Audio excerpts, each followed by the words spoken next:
오늘 마태복음 14장 13절부터 21절까지 말씀입니다. 오병이어의 이적이 있는 것 같은 장면인데 대단히 유명한 말씀이죠.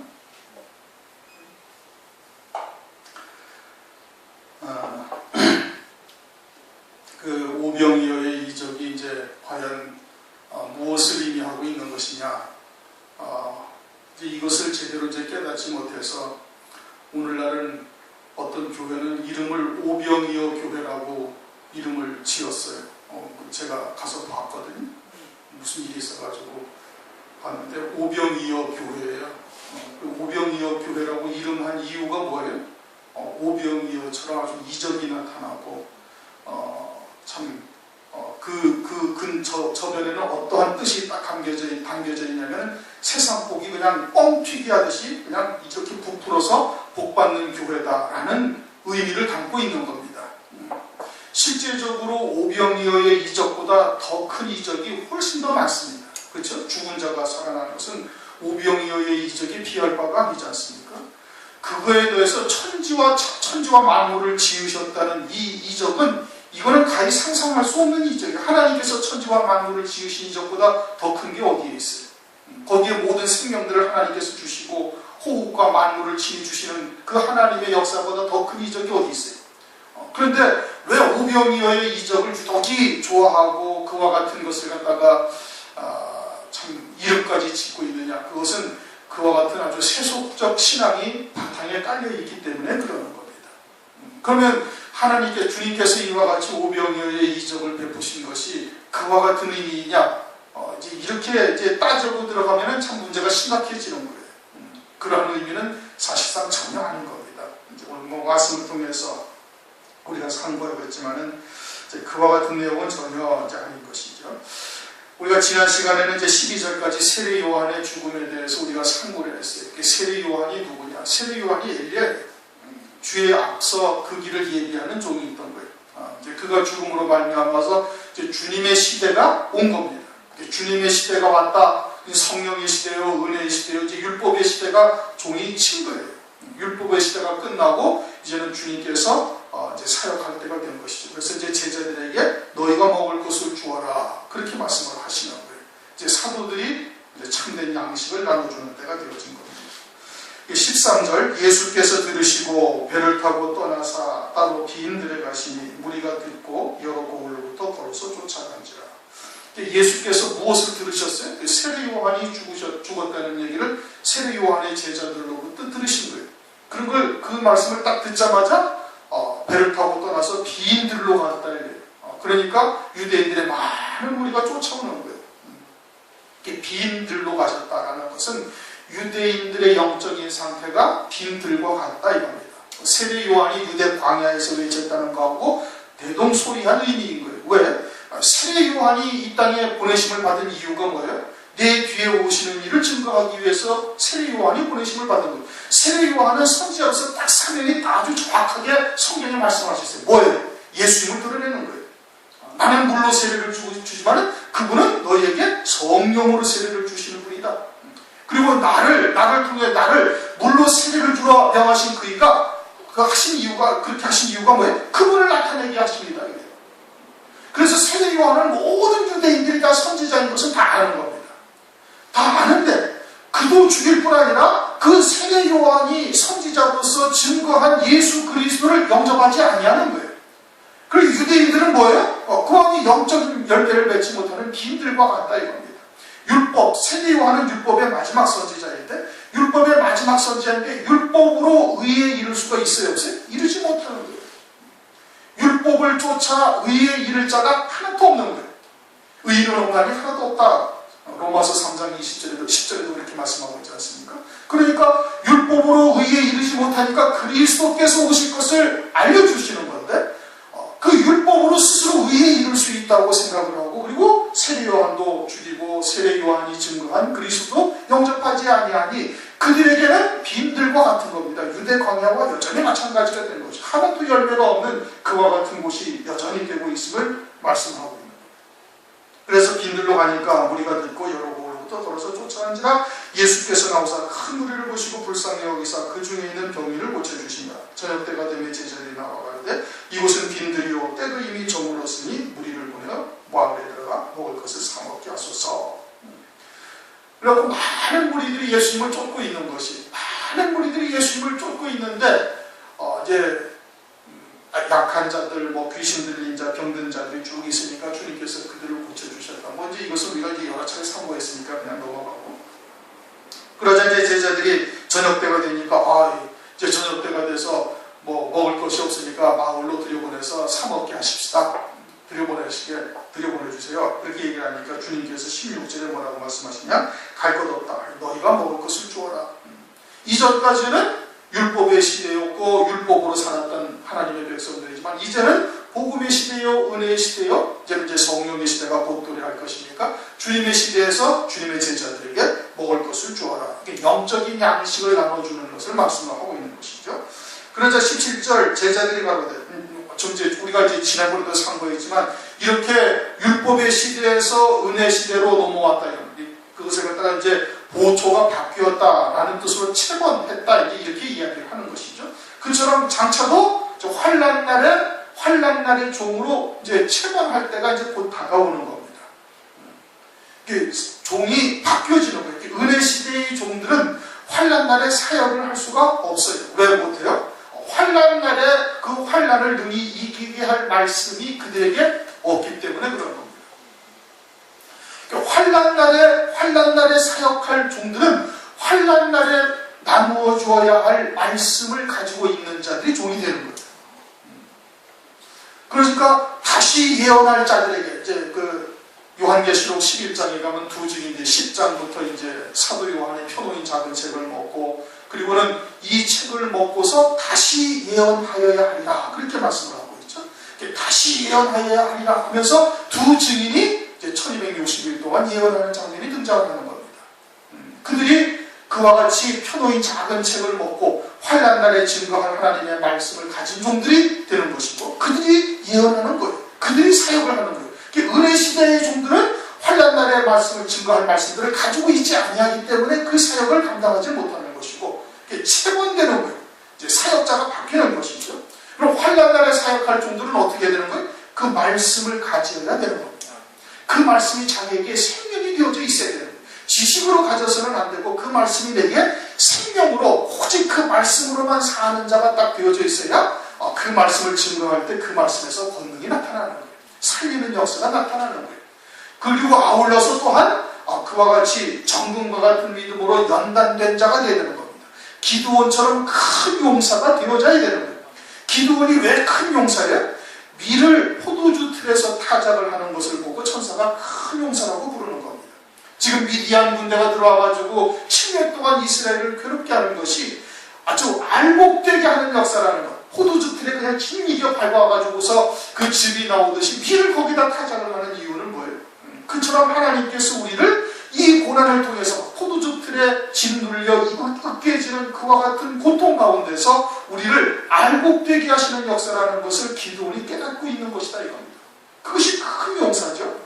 그와 같은 믿음의 용사들이 되어져야 환난날에 사역할 수가 있는 겁니다. 그래서 은혜 시대에 미리 사역할 종들은 그와 같은 연단의 과정들을 다 거치게 하는 겁니다. 그러면서 이제는 이 오병이어의 이적을 통해서 그것이 무엇인지를 우리에게 역사를 알려주시는 것이죠.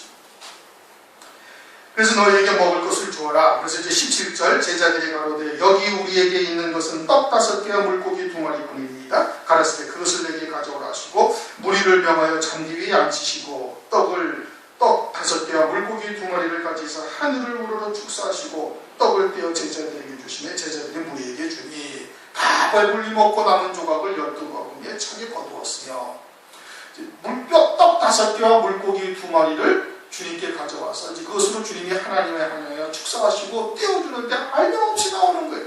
그래가지고 나중에 남자만 5,000명이 먹었어요. 여자와 아이들까지 다 치면은 아마 한 2, 3만 명이 먹은 거예요. 그런 사람들이 다 먹을 수 있도록 아주 엄청나게 나온 거예요. 그래서 이제 오병이어의 교회라는 것은 뭘 말하는 거야? 그처럼 아주 그냥 복이 이와 같이 한량없이 나오는 이와 같은 교회가 되기를 은근히 그분이 소망하면서 이제 그와 같은 것을 이름을 지은 것이죠. 오늘날 교회가 그와 같이 인본적이고 세속적인 신앙이 아주 많이 물들어 있는 겁니다. 노아의 때와 같다 하신 말씀처럼 그저 모든 신앙생활의 목적, 헌신하는 목적, 예배드리는 목적, 헌금하는 목적이 다 어디에다가 집중이 되어져 있어요? 먹고 마시고 시집가고 장가가는 것으로 전부 다 아주 귀결되게 초점이 전부 다 거기에다가 맞춰져 있어요.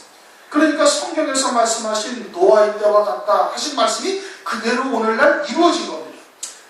여러분들도 다 아시다시피 장로교나 감리교나 또는 성결교나 또는 순복음이나 이런 각 교회에서 증거하는 말씀이 좀 그 신앙적인 지식을 갖고 있으면 옛날에는 그 증거하는 말씀들이 각각이 조금씩 달랐어요.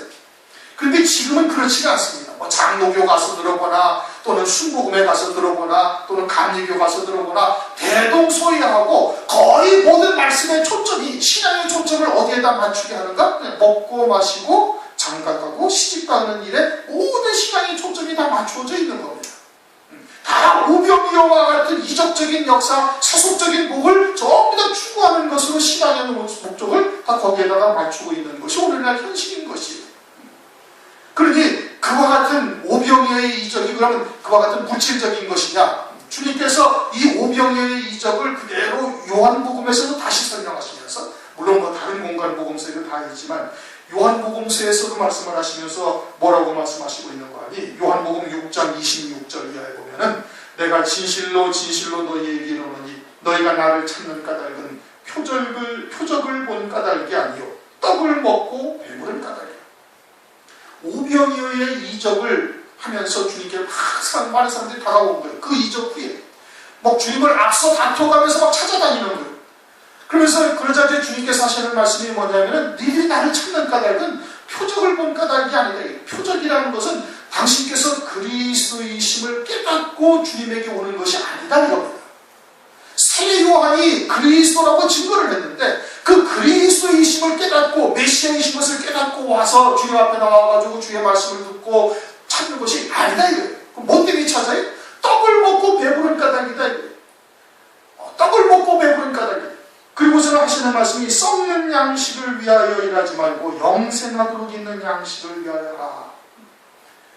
이 주님을 찾는 뜻이 영생하도록 영생하도록 있을 그런 어떤 양식을 위해서 찾아야 되는데 그러지 아니하고 썩을 양식 그냥 먹고 주고 그래서 뚝 썩어버리고 끝나는 육신을 위한 양식을 위해서 주님을 쫓고 있음을 말씀을 하고 있는 것이죠.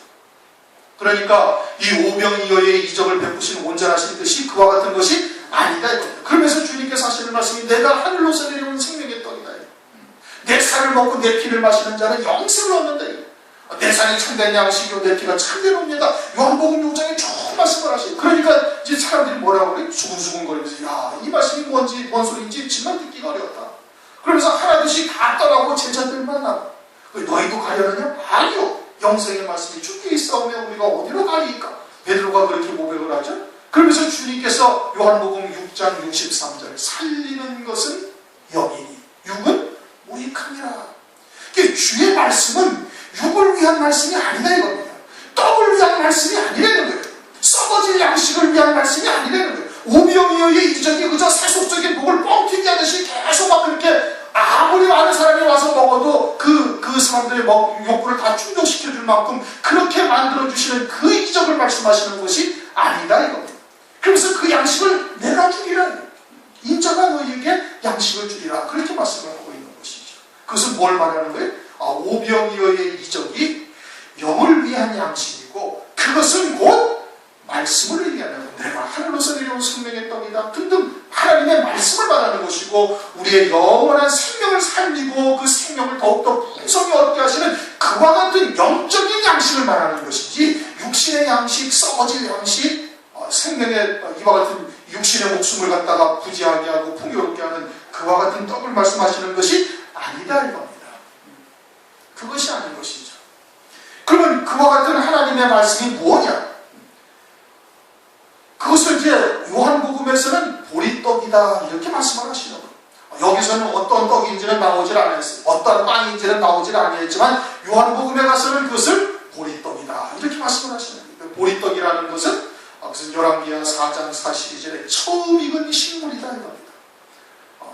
하나님께서는 우리를 이 천지와 만물을 창조하시고 하나님이 정하실 때 우리를 이 땅에 보내시면서 영적인 농사를 이 땅에서 하시는 거예요. 그래 하나님은 농부라고 요한복음 15장에 말씀을 하고 있죠. 그 농사를 지으시는 거예요. 어떤 농사? 구원의 농사를 지어가시는 거예요. 영적인 농사를 지어가시는 거예요. 그 영적인 농사를 지어가시는 그 과정 속에서 처음 익은 식물이 있음을 말씀을 하고 있어요. 처음 익은 곡식. 그 요한계시록에서도 이제 처음 익은 식물이 무엇인지 하나님께 처음 익은 열매가 무엇인지를 말씀을 하고 있죠. 14만 4천의 종들이요. 그것은 첫째 부활의 영광을 입는 자들이고 어린 양의 안에 그리스도의 신부가 될 자들인 것을 이제 우리는 여러 차례를 거쳐서 이미 상고를 했고 성경의 여러 군데서 이미 증거를 하고 있는 거예요. 고린도전서 15장에 가면 그리스도께서 이 땅에 강림하실 때 그에게 붙은 자가 있다 그렇게 말씀하십니다. 그것을 요한계시록 19장 14절에 가면 하늘에 있는 군대들이 흰옷을 입고 백마를 타고 그의 뒤를 따른다 하시면서 하나님의 군대라고 이렇게 말씀을 하시는데 그것은 첫째 부활한 성도들을 의미하고 있는 겁니다. 첫째 부활한 성도. 어린 양의 아내가 희고 깨끗한 세마 옷을 입고 순교한 성도들이 흰 두루마기를 입었다. 표현이 좀 두루마기라는 표현을 쓰니까 좀 한국적인 그런 이 뉘앙스를 풍겨서 그러는 것이 사실은 흰 옷을 입었다는 거예요. 아주 하얀 옷인데 그것은 세상에서 그렇게 아무리 빨래를 깨끗하게 해도 그렇게 희게 빠를 수가 없을 정도로 아주 하얀 옷을 입은 거예요. 머리에서 발끝까지 아주 온전한 자가 되어졌음을 말씀을 하고 있는 것이죠. 순교한 자들이 그와 같은 영광을 입는 것이고 그들이 첫째 부활의 영광을 입는 것이고 그들이 더 좋은 부활을 얻게 되어지는 것이고 그들이 하나님 앞에 처음 익은 식물이 되는 거예요. 알곡이 되는 것이죠. 왜? 나머지 죽은 자들은 그 천년 왕국이 지난 후에야 부활의 몸을 입는데 그들만이 첫째 부활이라는 영광을 얻는 거예요. 주님이 재림하실 때 가장 먼저 부활의 영광을 입는 자들이 되어지고 그래서 그들이 보리떡이다. 그렇게 이제 요한복음에서 상징적으로 말씀을 하고 있는 거예요. 그러면 그와 같이 보리떡, 첫째 부활의 영광, 어린 양의 아내가 되게 하는 그와 같은 말씀을 먹은 자들을 말하는 겁니다. 오병이어의 이적은 결과적으로 그 떡을 먹은 자, 보리떡 5개와 물고기 2마리, 구운 생선을 먹은 자들의 결과가 어떻게 되는가? 그들은 첫째 부활의 영광, 더 좋은 부활을 얻는 자들이다. 이 뜻인 겁니다. 그러면은 그와 같은 하나님의 말씀이 어디에 있는가? 그것은 광야 이스라엘 교회를 통해서 우리에게 알려주시는 거예요. 그것은 광야 교회라 해가지고 모든 교회들의 아주 뭐라고 그럴까? 대표적 계시를 그들을 통해서 우리에게 하고 있는 거예요. 그들이 애굽에서 출애굽을 해가지고 가나안 땅에 들어가는 과정을 통해 가지고 우리에게 알려주시는 것이죠. 가나안 땅의 실상이 뭐예요? 물론 영원한 하나님의 나라가 가나안 땅의 실상이라고 볼 수가 있겠죠. 그러나 가나안 땅의 정확한 의미는 이 땅에서 그리스도께서 만왕의 왕으로 다시시는 천년왕국이 가나안 땅의 실상인 겁니다. 하나님께서는 우리 하나님의 백성들이 마치 애굽에서 출애굽을 하여 광야 생활을 거쳐가지고 가나안 땅에 들어가는 것이 모든 하나님의 백성들의 아주 과정임을, 여정임을, 순례의 길임을 그들을 통해서 대표적 계시를 우리에게 해주시는 거예요. 그래서 그들을 통해 가지고 이 보리떡 5개와 물고기 2마리가 무엇인지를 우리에게 알게 해주시는 겁니다. 영적인 떡이죠. 그 말씀의 떡이지. 그 말씀의 떡을 먹은 자들이 어떠한 과정들을 거쳐가지고 결국은 가나안 땅에 들어가는지를 우리에게 알려주시는 겁니다. 그 첫 번째 떡이 어떤 떡이다? 환란의 떡이다 이겁니다. 애굽에 내려간 것이 환란의 시작인 것이. 그 애굽에 내려가서 430년 동안 종살이를 하면서 바로 왕에 의해서 어떻게 아주 온갖 종살이를 하면서 핍박과 고난을 겪는 겁니다. 그 자리에서. 그들을 갖다가 고역을 갖다가 더 가중하게 시키고 심지어는 어떻게? 심지어는 아들이라면 다 죽이라. 이런 아주 그냥 극악한 일까지 겪게 되어지는 것이죠. 그래가지고 우여곡절 끝에 출애굽을 했지만은 하나님께서 홍해 앞에다가 그들 갖다 내려놓으시고는 애굽의 모든 군대와 병거들을 동원해가지고 이스라엘 백성들을 쫓아오는 거예요. 그래가지고 그들에 의해서 홍해를 딱 건너가는 겁니다. 만약에 그런 애굽의 군대에 의한 목숨의 위협이 없었다면은 그러면 그 홍해 물을 건너가지 못하는 거예요. 홍해 바다를 건너가지 못하는 거예요. 물벽이 서가지고 그냥 아주 어마어마한 물벽이 서가지고 있는데 그 자리를 어떻게 여러분 걸어갈 수가 있어요?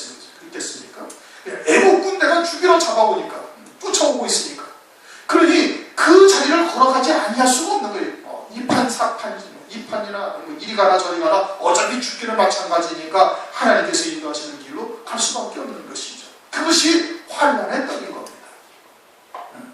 하나님께서는 아브라함에게 400여 년 동안 이방에 객이 되어져서 그리고서는 가나안 땅을 하나님께서 유업으로 주시겠다.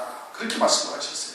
그러면 애굽에 들어가서 그와 같이 400여 년 동안 종사를 하게 되어졌을 때 그 하나님의 약속하신 말씀을 기억하고 그 자리에서 무엇을 소망을 해야 돼? 하나님의 나라를 소망해야 되는 거예요.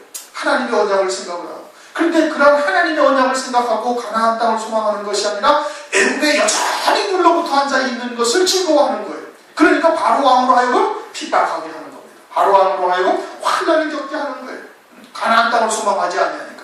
그래서 바로 왕으로 여러 가지로 핍박을 하고 종살이의 그 고역을 더욱더 가중하게 하니까 극심한 고난 가운데 이제 가나안 땅을 바라보면서 하나님을 부르짖게 되어진 거예요. 오늘날 우리들도 세상에 안주하려 한다면 하나님께서 그와 같은 환난의 떡을 우리에게 주시는 겁니다. 그것을 통해서 어디를 소망하게 해요? 가나안 땅을 소망하게 합니다. 오직 하나님의 나라, 하늘에 속한 자가 되어져서 예수 안에서 새 생명으로만 사는 자로 이끌어 가시는 겁니다. 내가 온전한 새로운 피조물이 되어 있지 못하면 그런 환난의 떡을 하나님께서 우리에게 주시는 거예요. 그래가지고 그런 환난의 떡을 먹은 자가 되어지면 하늘에 속한 자요 오직 그리스도 안에서 새 생명으로 사는 자가 되어지는 겁니다. 새 생명으로 사는 자가 되어졌으면 하나님께서는 그 다음에 광야 40년 동안 구름 기둥과 불 기둥으로 분명히 하나님께서 인도하시는데 물 없는 곳 또는 험악한 길로 하나님께서 인도하시는 거예요. 왜 그러셔요? 연단하시는 겁니다. 하나님께서 연단하시는 거예요. 하나님께서 연단하시되 오직 하늘 소망 가운데 믿음으로만 사는 자로 우리를 이끌어 가시는 과정이다. 그것이 물 없는 곳으로 인도하시는 거예요. 목이 가랄지라도 그래도 가나안 땅을 소망하면 믿음으로 그 자리를 이겨야 되는데 이스라엘 백성들은 그러지 않아요. 물이 없으면 물 없다고 원망하고 하늘에서 내리는 만나 그만 먹고 있으니까 또 때로는 속이 헛헛해가지고는 못 살겠다. 저 애굽에 있을 때는 어쩌고 저쩌고 뭐 오이와 마늘과 부추와 고기와 수박과 뭐 이런 것을 아주 무지하게 먹었다고 그러면서 늘 원망불평하는 삶을 살고 있는 것이죠. 그러니까 하나님께서 어떻게 이제 징계를 하시는 겁니다. 징계를 하는 거예요. 그리고 그와 같은 연단의 과정, 물 없는 곳, 험악한 길로 갈지라도 이것이 가나안 땅으로 인도하시는 하나님의 역사에 우리를 정금 같은 믿음으로 세우시는 과정이라는 것을 깨닫고 감사함으로 받아야 되는데 그렇게 받지 못하는 거예요. 그러니까 어떻게? 징계를 하나님께서 하시는 겁니다. 그 징계가 저주에 안 돼. 이게 하나님의 사랑이다 이겁니다. 그것이 하나님의 사랑인 거예요. 그래서 히브리서 12장 5절 6절 이하에 보면은 하나님의 아들은 모두가 다 징계를 받는다 이겁니다. 그래서 하나님께서 우리를 사랑하사 하나님께서 채찍질 하시는 것이 그 징계가 없으면 그것은 하나님의 참 아들이 아니고 사생자가 그냥 버려둔다 이겁니다. 그냥 세상의 일락을 쫓아 살도록 하나님께서 그냥 버려둬버리는 거예요. 그럼 절대 하나님의 사랑이 아니다 이겁니다. 사랑하시는 자는 아들과 같이 대우하신다는 거예요. 아들과 같이 대우하면서 조금만 벗어나면 그러면 하나님께서 채찍을 드시는 거예요. 그래서 징계하셔서 어떻게 아주 하나님의 말씀으로만 사는 자로 만들어 가시는 거예요. 그래서 신명기서 8장에 보면 그것을 말씀을 하고 있는 거예요. 신명기 8장 2절 내 하나님 여호와께서 이 40년 동안에 너로 광야의 길을 걷게 하신 것을 기억하라. 이는 너를 낮추시며 너를 시험하사 내 마음이 어떠한지 그 명령을 지키는지 아니 지키는지를 알려 하시니라. 너를 낮추시며 너로 줄이게 하시며 또 너도 알지 못하며 내 열조도 알지 못하던 만나를 내게 먹이신 것은 사람이 떡으로만 사는 것이 아니요 여호와의 입에서 나오는 모든 말씀으로 사는 줄을 알게 하려 하십니다. 광야 길을 걷게 하신 것이 연단이요 징계의 과정을 거치게 하시는 것인데 그것은 어떻게 하기 위해서 그러는 거예요? 하나님의 말씀으로만 사는 자로 세우게 하시는 거예요. 그래서 하나님의 말씀으로만 세우는 자가 딱 되어지면 어떻게 나타나요? 여리고 성 앞에 이스라엘 백성들로 그와 같은 믿음의 자리까지 서게 하시는 겁니다. 하나님의 말씀을 전폭적으로 의지하고 전폭적으로 믿는 거예요. 뭐 조금 더 사람의 생각이나 어떤 논리적인 또는 이성적인 생각을 갖지 아니하는 거예요. 하나님의 말씀 앞에 모든 것을 다 무릎 꿇게 하는 자가 되어지는 겁니다. 그게 징계의 떡을 온전히 먹은 자가 되는 거예요. 그러지 아니하면 여전히 원망하고 불평하고 왜 나는 믿음으로 살고자 하는데 이러한 고난을 하나님께서 주시는 것, 그것은 하늘 소망이 무엇인지를 아직 알지 못하기 때문에 그래요. 그것을 믿지 못하기 때문에 그러는 거예요. 아니면은 영적으로 교만한 것이죠. 나는 이미 그와 같은 자리에 다 섰다고 착각을 하고 있는 것이지. 정릉과 같은 믿음의 자리까지 우리가 다 이르러야 되는 겁니다. 여리고성 앞에 있는 이스라엘 백성들과 같은 믿음의 자리까지 다 이르러야 되는 거예요. 예전에도 이 부분에 대해서는 이미 한 2번 했어요. 그렇죠? 그런데 여러분들이 그때는 그저 그냥 건성으로 듣고 넘어가신 거예요. 아, 그렇구나. 그러나 이제 지금쯤 들으시면은, 이게 어떠한 뜻으로서 하나님께서 오병이어의 이적 보리떡 5개 물고기 2마리라는 것이 무엇인지를 이제는 이제 깨달으실 때가 된 겁니다. 왜? 이제는 우리의 믿음이 그와 같은 자리에 다 이르렀다는 뜻이에요. 그리고는 무엇이 부족한지를 우리가 스스로를 잘 살펴봐야 되는 겁니다. 살펴봐서 여리고성 앞에 있는 이스라엘 백성들과 같은 믿음의 자리에 다 설 수 있는 자가 되어야 되는 거예요. 거기에 어떤 찌꺼기나 불순물이나 이런 것이 있다면 지금 그런 것을 철저히 딱 내려놓을 수 있는 자가 되어야 되는 겁니다. 그와 같이 징계의 떡을 딱 먹고 난 다음에는 먹은 자가 되어지면 하나님께서 어떻게 이제는 핍박을 받게 하시는 겁니다. 핍박을 받는 것이 그냥 하나님의 말씀을 듣고 깨달았다 해서 그냥 금방 핍박이 오는 것이 아니에요. 그것이 내게 생명이 딱 띄어졌을 때 그때서야 하나님께서 핍박을 받을 수 있는 자의 자리까지 이른 것을 아시고 대적하는 자를 두시는 겁니다. 이스라엘 백성들이 가나안 땅을 갈 때 신명기서 3장을 보면 그러잖아요. 헤스본 왕 시온이 그냥 까닭없이 나와서 대적을 하는 거예요. 우리는 조용히 지나가겠다. 그런데 아니다. 여러분들 내가 너희들 갖다가 처벌하겠다 가지고 그냥 군대를 끌고 오는 거예요. 왜 그러셨어요? 왜 그렇게 핍박을 하게 해요? 하나님께서 그들을 다 상급으로 주시게, 그 땅을 주시기 위해서 그러는 거예요. 그러니까 그와 같은 믿음의 자리에 있게 되어지면 핍박하는 자들을 하나님께서 딱 세우시는 겁니다. 그래서 이유 없이 핍박하게 만드는 거예요. 이유 없이 대적하게 만드는 거예요. 왜요? 그걸 믿음으로 이겨나가게 하시기 위해서. 이스라엘 백성들이 가나안 땅에 이르기 전에 그와 같은 핍박하는 자를 하나님께서 두신 것은 오늘날 우리에게 교훈적으로 주시는 겁니다. 요한복음 15장에도 보면은 주님께서 말씀하신 15장, 너희는 나의 택함을 입은 고로 세상이 미워하고 나도 핍박하였은즉 너희도 반드시 핍박을 당하게 되어질 것이다. 그러니까 이제 우리가 진리의 말씀이 내게 생명이 되어져 있으면 하나님께서 그렇게 대적하는 자들을 우리에게 두시는 겁니다. 대적하는 자들을 두시는 거예요. 대적하는 자들이 있다. 그것은 하나님께서 우리와 하여금 그와 같은 자리에 섰음을 인정을 해주시는 역사로구나 라고 깨달으시면 되는 겁니다.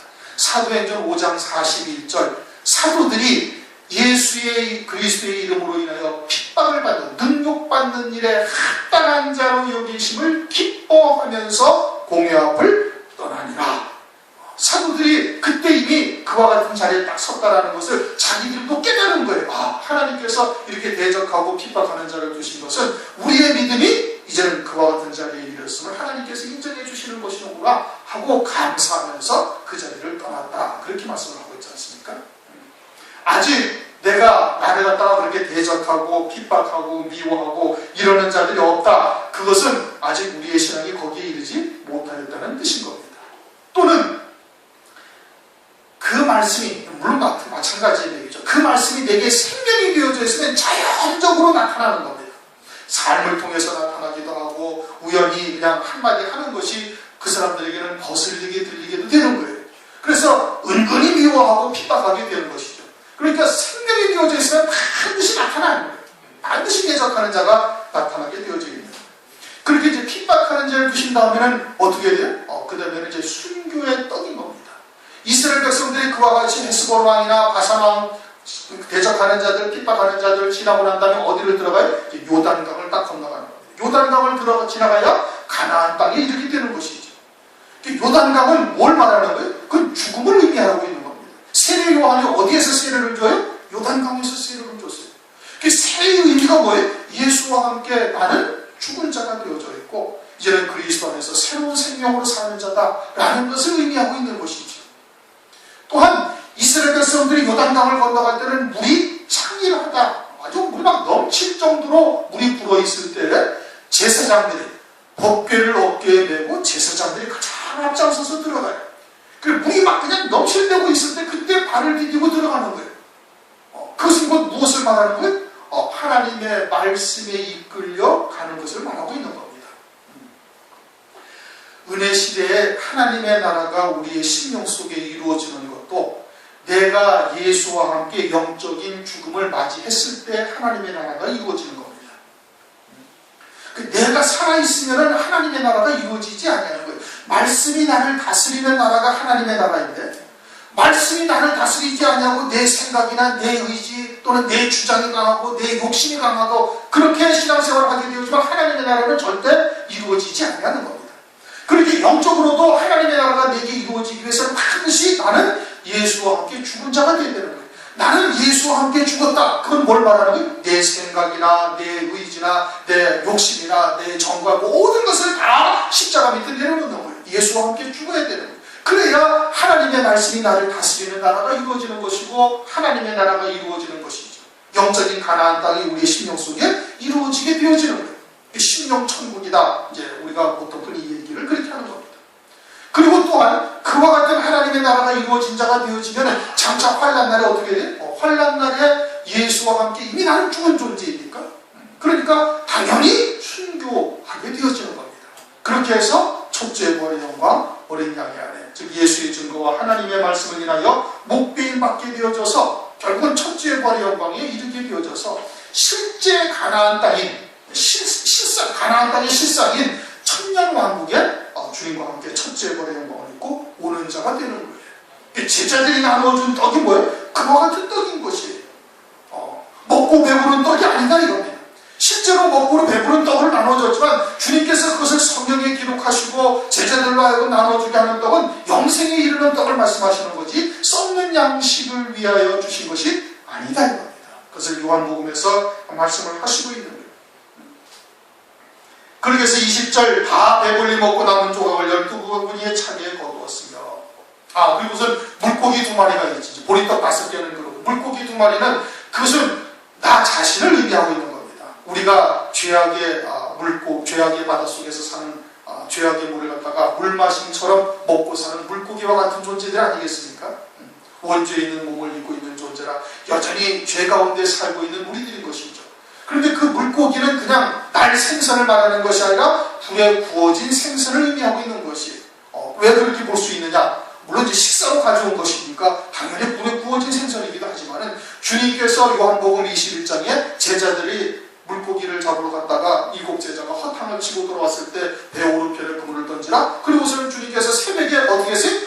조반을 만들어 놓으셨는데 떡과 물고기를 불에 굽고 계신 거예요. 불에 구워진 생선을 말하는 거예요.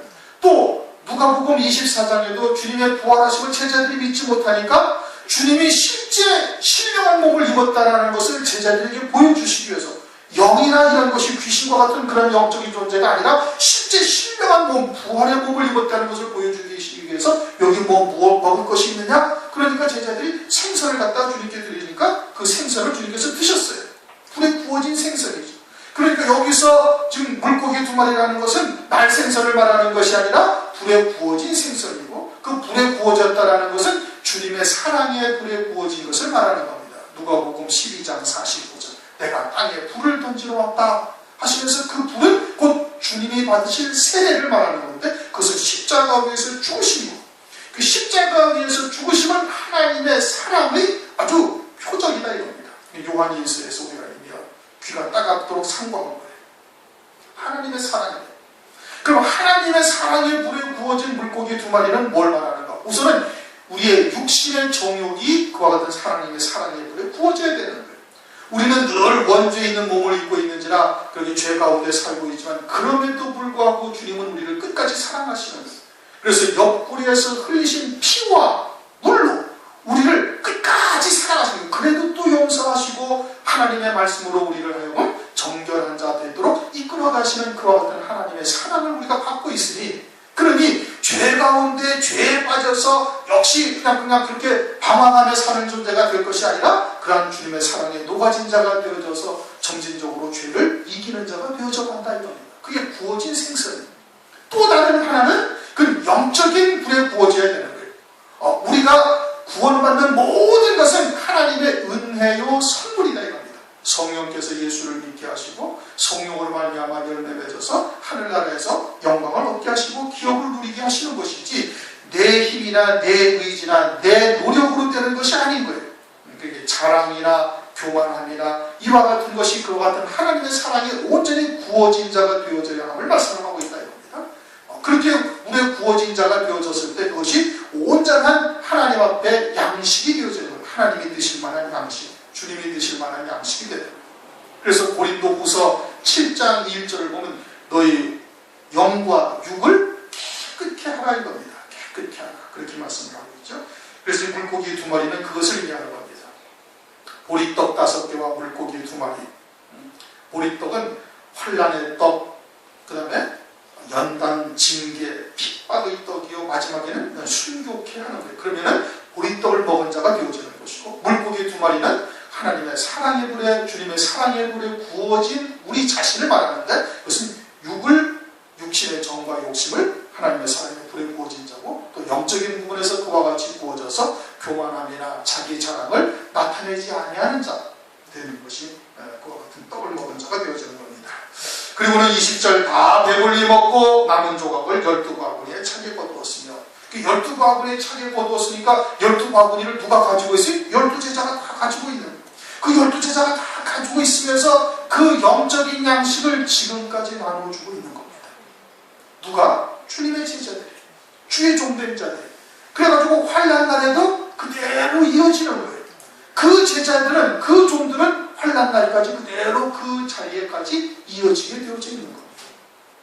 먹은 사람은 여자와 아이 외에 5,000명이나 되었더라.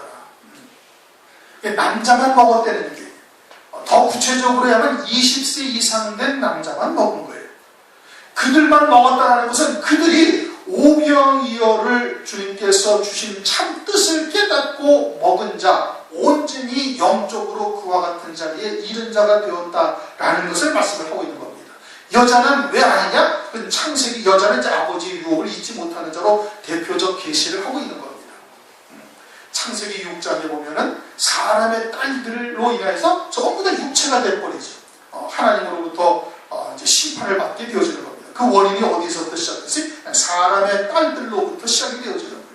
그래서 아버지의 유혹을 이을 아들의 자리에 있지 못한 여자의 신앙, 세속적이고 인본적인 신앙을 가진 자들을 말하는 겁니다. 더 설명을 안 해도 되죠? 그 다음에 아이는 뭐예요? 젖이나 먹고 단단한 음식을 먹지 못하는 자들을 말하는 거예요.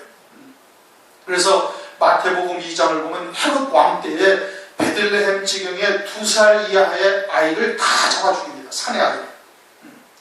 그것은 장차 환난 날에 적그리스도가 그와 같이 영적으로 남자의 아이지만 아직 젖을 먹고 있는 어린 아이들은 다 그와 같이 짐승표를 받고 멸망하게 되어질 것을 말씀을 하고 있는 겁니다. 그 대표적 계시인 거예요. 그와 같은 자들은 이 오병이어의 떡을 먹지 못한다 이겁니다. 그걸 먹고 소화하지를 못하는 거예요. 다시 말하면 첫째 벌의 영광 어린 양의 아내의 자리에 들어가지 못하는 자들이 되어지는 것을 말씀을 하고 있는 겁니다. 그러니까 남자의 신앙이요 그와 같이 장성한 분량에까지 이른 자가 되어져야 그 떡을 다 먹을 수가 있는 것이고, 그 떡을 먹은 자여야만 보리떡과 같이 하나님 앞에 처음 익은 식물, 처음 익은 알곡이 되어질 것을 말씀을 하고 있는 겁니다. 그와 같이 오병이어의 이적은 떡이나 먹고 배부르게 하는 자들에게는 그 비밀이 드러나질 절대 않습니다.